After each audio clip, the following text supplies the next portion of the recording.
Hello everyone, চলছে Microsoft Excel series এবং আমি এফএস তাহমিন আছি আপনাদের সাথে। গত পর্বে আমরা ইনসার্ট মেনুতে যে ইলাস্ট্রেশনের অপশনগুলো আছে সেগুলো দেখেছিলাম এবং আজকে আমরা দেখব চার্টের অপশন। তো চার্টের অপশন দেখার জন্য আমার অবশ্যই কিছু ডেটা লাগবে এখান থেকে। তো এই সবগুলোকে আমি জাস্ট সিলেক্ট করে এটা জাস্ট কী করলাম, আমি ফিট করে নিব। ঠিক আছে, আমার এখানে সবগুলো কলাম সিলেক্ট করতে হবে, দেন আমি এটাকে ফিট করে নিলাম। এখন আমি কি করব, এই সবগুলো ডেটাকে সিলেক্ট করব। ঠিক আছে, সিলেক্ট করার পর আমি বা এখানে যদি আপনার বেশি মনে হয় তাহলে আপনি এই তিনটা কলামকে সিলেক্ট করতে পারেন, বা এই তিনটা কলাম সরি মানে আপনার সুবিধার জন্য দেখাচ্ছি, তিনটা কলাম এবং 5টা রো এইগুলো আপনি সিলেক্ট করতে পারেন। সিলেক্ট করার পর আমি কি করব, এখান থেকে ধরেন যে কোনো একটা চার্টে আমি ক্লিক করলাম। ওকে,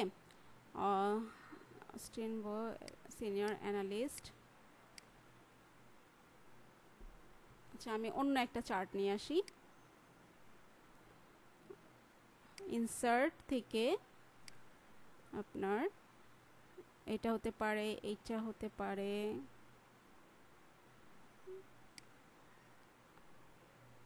আচ্ছা দেন এখান থেকে আপনি স্টাইলগুলো চেঞ্জ করে করে নিতে পারবেন, সেগুলো আসলে বিষয় না।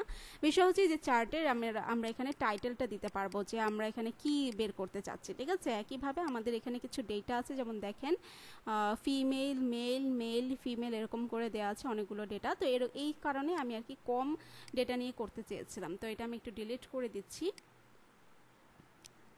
আমি এখানে তিনটা জিনিস নিচ্ছি আর হচ্ছে, আচ্ছা আমি এক কাজ করি, এই দুইটা কলামকে একটু ডিলিট করে দেই। ঠিক আছে, কেন ডিলিট করে দিচ্ছি, যাতে আমাদের ডেটাগুলো স্পষ্ট থাকে। এই কারণে আমরা এই 4টা কলাম নিয়ে কাজ করব এবং ধরেন 4টা 5টা, ঠিক আছে 5টা আমরা রো নিলাম বা এইটুকু আমরা সিলেক্ট করে নিলাম। ঠিক আছে,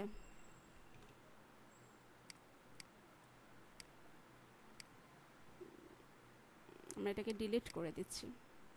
দেন আমরা এখান থেকে 5টা সিলেক্ট করলাম, করার পর আমরা ইনসার্ট মেনুতে যাব, যে সেখান থেকে আমরা এখান থেকে চার্ট নিয়ে আসব। এটা অথবা এটা অথবা এটা, যে কোনো চার্ট আপনি এখান থেকে ইউজ করতে পারেন। এগুলো হচ্ছে 3D কলাম। ঠিক আছে, এগুলো হচ্ছে 2D কলাম। 2D কলামগুলো আমরা যেগুলো নর্মালি খাতার মধ্যে করে থাকি ওগুলো, এবং এগুলো হচ্ছে 3D কলাম, এই যে এরকম। দেন হচ্ছে 2D বার, এগুলো হচ্ছে বার, এবং এগুলো হচ্ছে 3D বার। তো যে কোনো একটা ধরেন আমি এটাই নিয়ে আসলাম।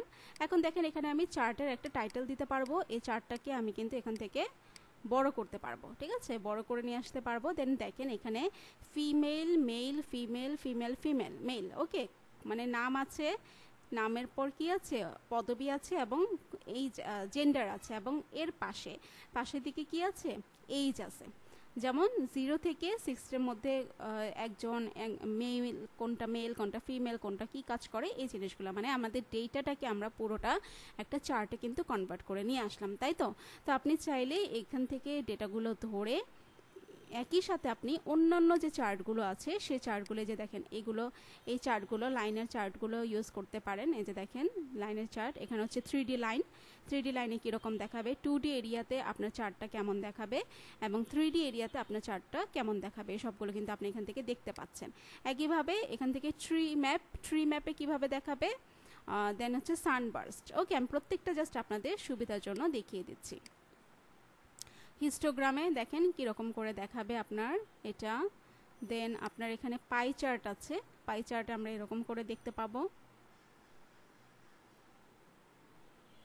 দেন হচ্ছে স্ক্যাটার এরকম করে দেখা যাবে।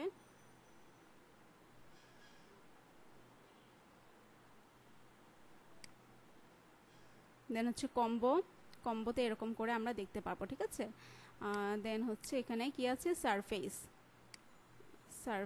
আচ্ছা আবার চাই আমরা এখান থেকে, সারফেস আছে, সারফেসে আমরা এভাবে করে দেখতে পাবো।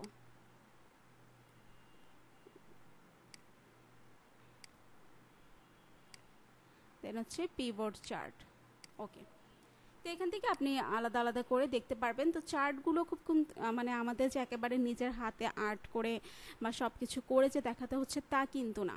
আমরা জাস্ট সিলেক্ট করে ওখান থেকে একটা হচ্ছে আমাদের যে ডাটা আছে ডাটাকে সিলেক্ট করে দেন ওখান থেকে চার্টের অপশন থেকে যে কোনো একটা চার্ট সিলেক্ট করলেই কিন্তু এই চার্টটা পুরোপুরি এভাবে চলে আসবে। অর্থাৎ কম সময় এবং কম কষ্ট করে আমরা কিন্তু বেটার রেজাল্ট পাচ্ছি, যেটা আমরা অন্য কোথাও পাচ্ছি না, এই এক্সেলে পাচ্ছি। তো এই জিনিসগুলো আসলে আমাদের কাজে লাগানো উচিত। কাজে লাগিয়ে আমরা বিভিন্ন বড় বড় প্রজেক্ট কিন্তু খুব নিমিষে করে ফেলতে পারবো। তো আজকে এই পর্যন্তই। পরের ভিডিওতে আমরা দেখব যে সিম্বলগুলোকে আমরা কিভাবে ইউজ করতে পারি। সে পর্যন্ত সবাই ভালো থাকেন, সুস্থ থাকেন। আল্লাহ হাফেজ।